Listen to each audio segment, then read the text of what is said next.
Oke, sekarang kita mempelajari tentang fuzzy rule base.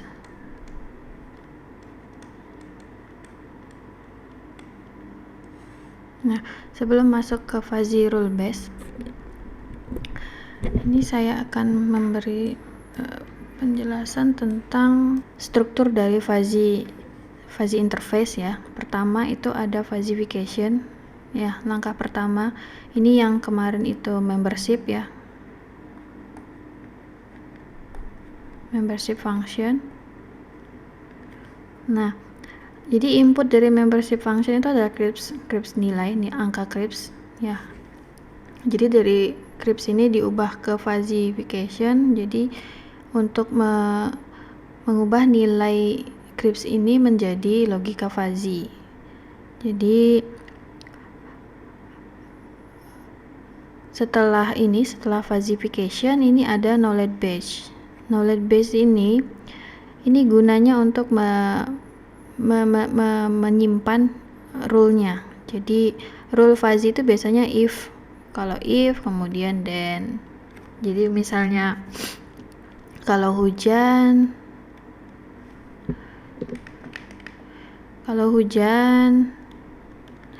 maka buka payung. Seperti itu yang di dalam knowledge base ini. Kemudian ada interference engine ini mensimulasi apa yang terjadi di knowledge base ini. Jadi dia yang akan mengetahui reasonnya apa. Jadi kalau misalnya A nilainya 10 misalnya, B nilainya 100, kemudian C-nya itu adalah 70 misalnya. Ini adalah output, ini input B. Jadi kalau nilai misalnya rule-nya seperti ini. Rule itu nilai B-nya itu lebih besar daripada A, maka outputnya 70 misalnya, seperti itu. Nah, jadi itu kerjaannya di interference engine ini. Dia yang akan menentukan outputnya ini dari rule yang sudah dibuat. Jadi seperti itu. Nah, setelah rule-nya ini sudah tahu di interference engine ini, jadi setelah interference engine ini menentukan output dari rule base itu, maka rule base ini akan dilakukan defuzzifikasi di sini. Jadi defuzzifikasi ini prosesnya adalah mengubah tadi nilai logika fuzzy tadi, logika dari fuzzy member, fuzzy set atau himpunan fuzzy ini menjadi nilai cribs value lagi. Nah, nilai cribs value ini yang akan digunakan di real aplikasi. Seperti itu. Itu untuk pengenalan, bukan pengenalan sih. Ini sebagai pengingat lagi, sistem fuzzy itu isinya seperti apa. Jadi awalnya itu adalah fuzzification, kemudian dikasih rule base. Dari rule base ini nanti akan obtain outputnya seperti apa. Kemudian outputnya itu yang akan didefuzzifikasikan untuk mengubah ke cribs value lagi. Seperti itu prosesnya si fuzzy. Jadi sebenarnya untuk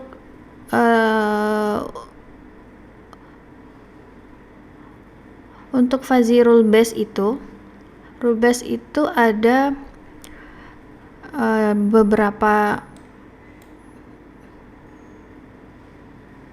ya. Untuk fuzzy rule base itu biasanya ya seperti kita di mikro ya, if nilai A maka apa yang akan terjadi. Jadi biasanya simpelnya itu if then.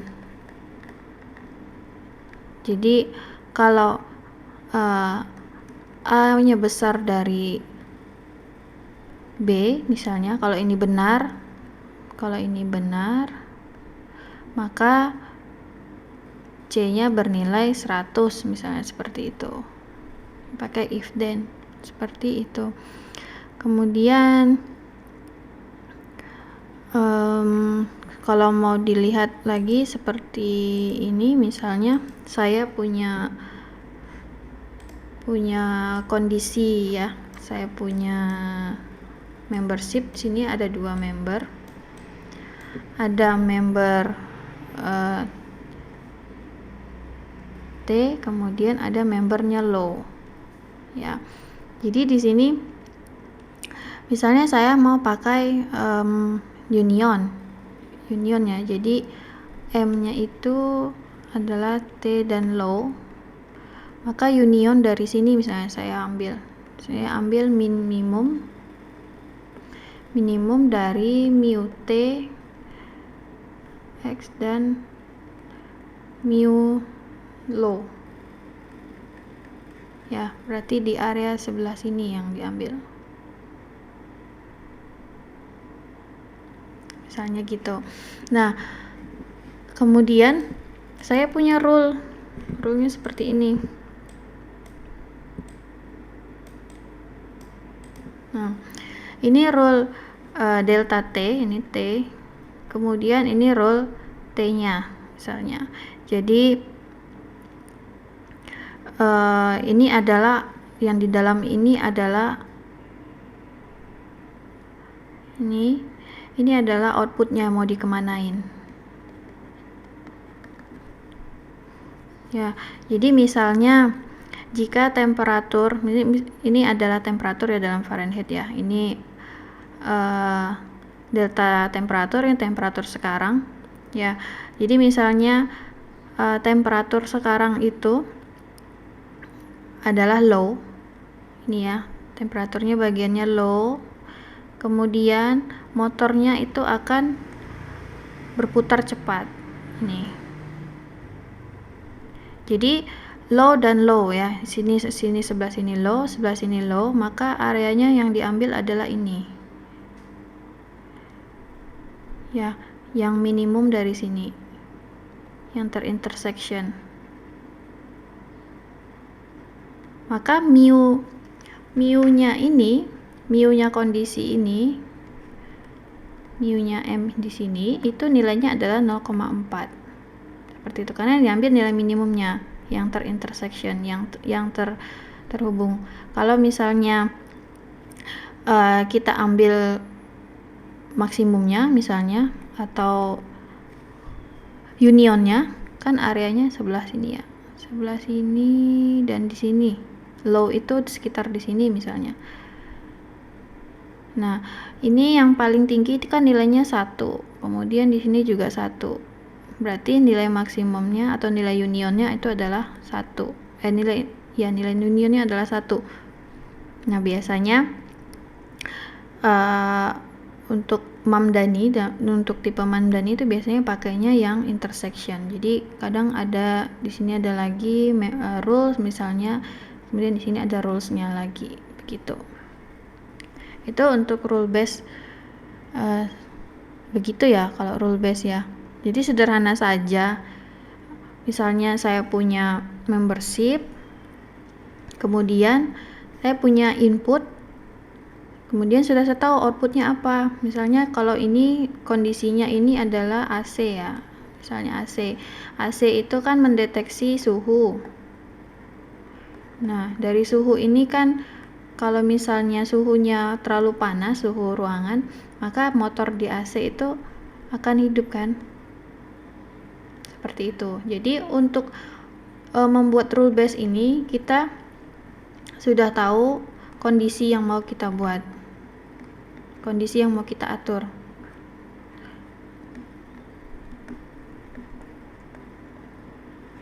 Seperti itu. Jadi tahu yang mau dikontrol itu apa, kemudian tahu membernya itu sebenarnya untuk apa saja. Jadi kalau misalnya kalau AC kan berarti yang harus ada membernya 1 suhu sekarang, 2 suhu sebelumnya ya. Kemudian yang ketiga itu dari kedua input ini outputnya mau diapain, mau mengendalikan apa. Jadi itu yang harus diketahui sebelum membuat fuzzy rule ya. Jadi setelah tahu rule-nya nanti kita tentukan. Oh, kalau misalnya terlalu rendah suhunya, ini maka motornya ini harus dicepatkan supaya udara di dalam ruangannya menjadi lebih panas misalnya. Kemudian kalau suhunya itu adalah tinggi, kemudian suhu sebelumnya itu agak medium nilainya, maka motornya dipelankan lagi supaya di ruangannya tidak terlalu panas begitu. Jadi ini untuk rule base. Jadi rule base sederhananya itu bisa pakai if dan else. Kemudian kalau misalnya mau klasifikasi ya, klasifikasi fuzzy itu ada beberapa metode ya. Jadi ada Mamdani, ada Takagi Sugeno, ada simplify method. Nah, yang dibahas di sini itu cukup Mamdani saja karena yang sering digunakan itu Mamdani. Ya. Jadi untuk fuzzy rule base sampai di sini dulu. Nanti kita akan lanjut ke defuzzifikasi. Jadi hubungannya dari rule base ini bagaimana saya mau mengubah ini tadi. Ini rule yang di sini itu mau saya ubah menjadi Cripps value lagi. Jadi bisa dipahami real aplikasinya. Jadi kan butuh defuzzifikasi. Defuzzifikasi itu isinya apa nanti akan dilanjutkan di video selanjutnya.